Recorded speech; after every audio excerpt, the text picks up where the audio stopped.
A 200-ton steel beast needs to rise 1,000 feet above the city, and no crane on Earth can simply hoist it there.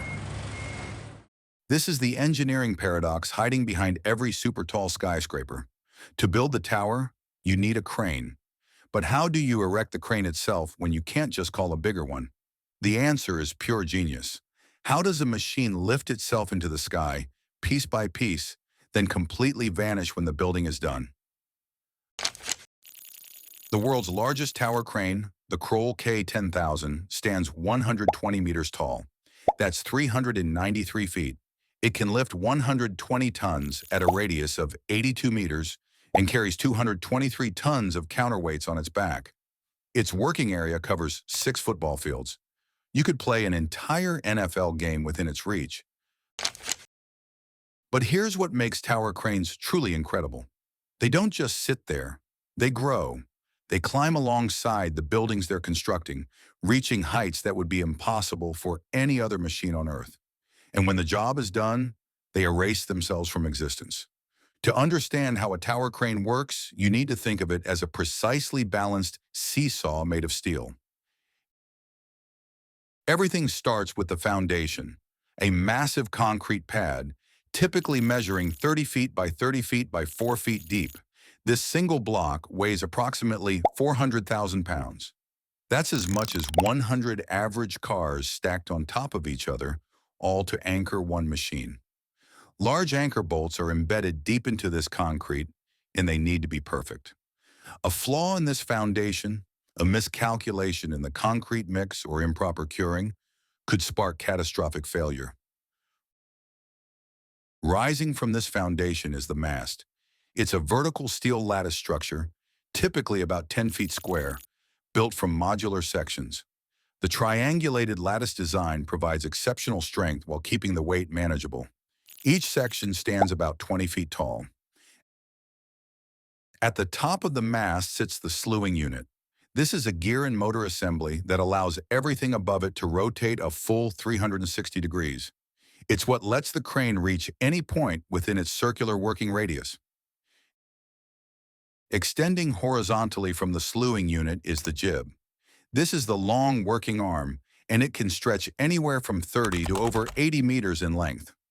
A typical tower crane's jib reach of 230 feet means it could stretch nearly the length of a Boeing 747.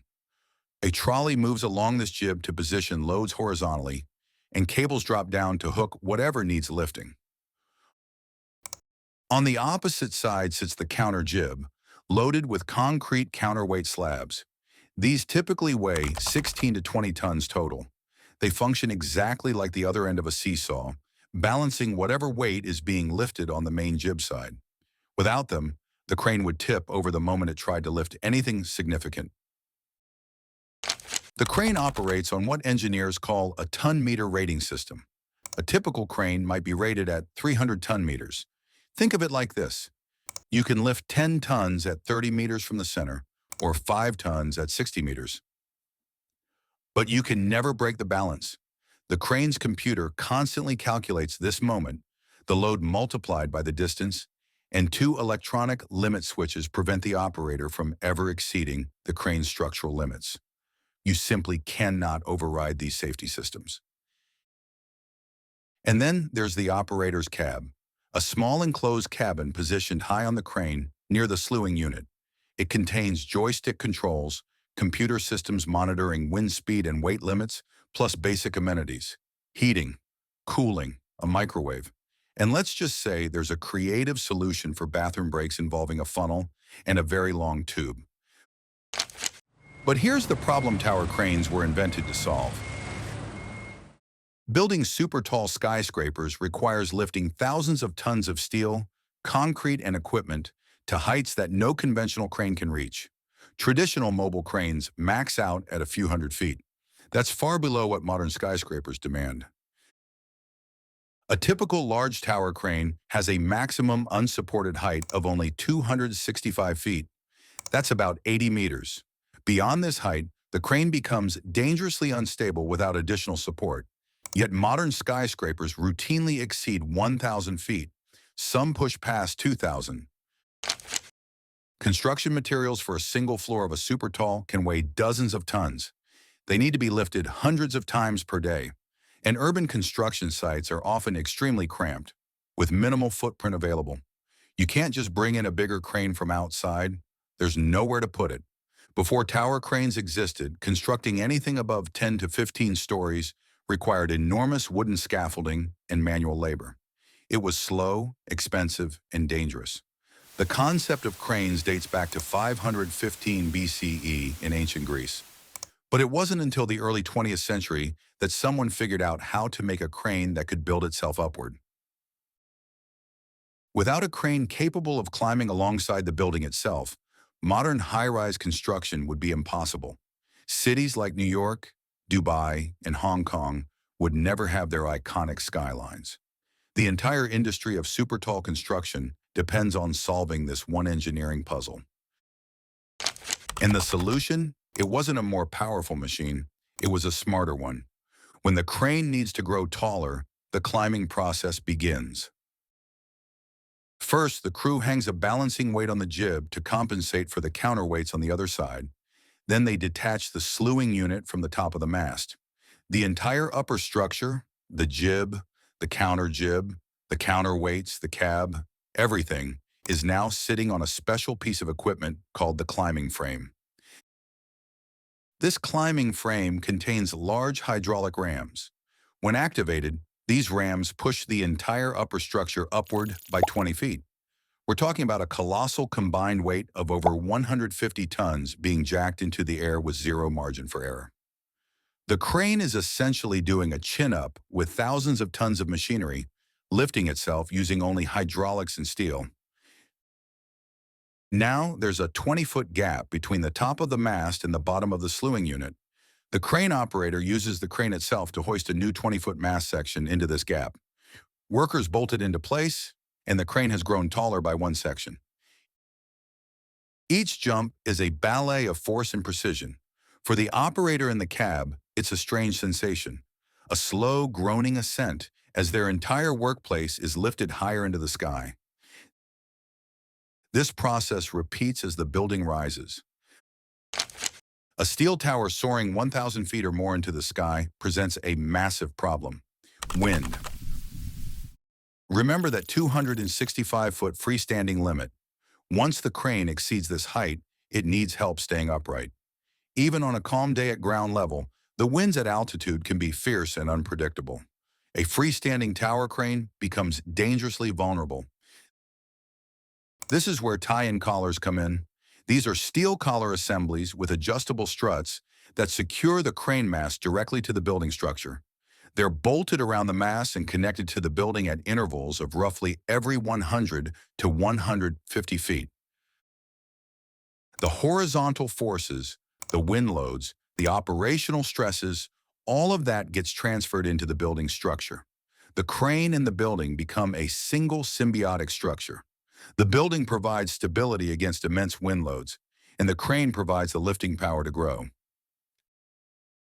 This process introduces its own moments of tension. Before a crane can jump higher, its top tie-in must be removed, leaving it temporarily exposed. During these periods, crews monitor weather with extreme vigilance. The forces are staggering. A high wind can exert tens of thousands of pounds of force. This allows the crane to keep climbing to virtually any height. The crane grows with the building, limited only by how tall the building itself will be.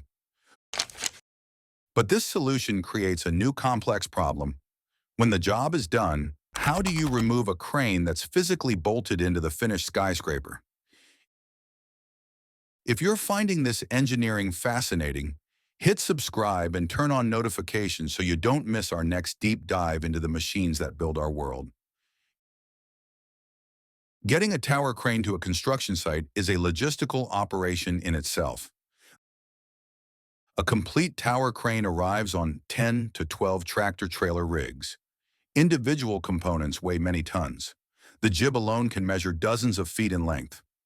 Oversized loads require special road permits, escort vehicles, and carefully planned routes that avoid weak bridges and tight turns. In cities, crane components are often moved at night when traffic is minimal. Once on site, a mobile crane assembles the initial configuration. It lifts the first mast sections into place, typically reaching an initial height of about 40 feet. Then comes the slewing unit, positioned precisely atop the mast. The horizontal jib sections are often pre-assembled on the ground, then lifted as a single unit.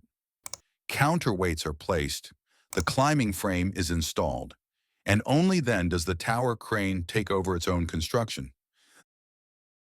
The crane is now on its own, a lonely steel tower standing tall in the middle of a sprawling work site. It has its anchor, but the real challenge is just beginning. Assembly and disassembly can take anywhere from a few days to several weeks, depending on crane size, site complexity, and weather. And then there's the human element. Crane operators begin their day around 5 a.m. They climb a ladder straight up through the center of the mast.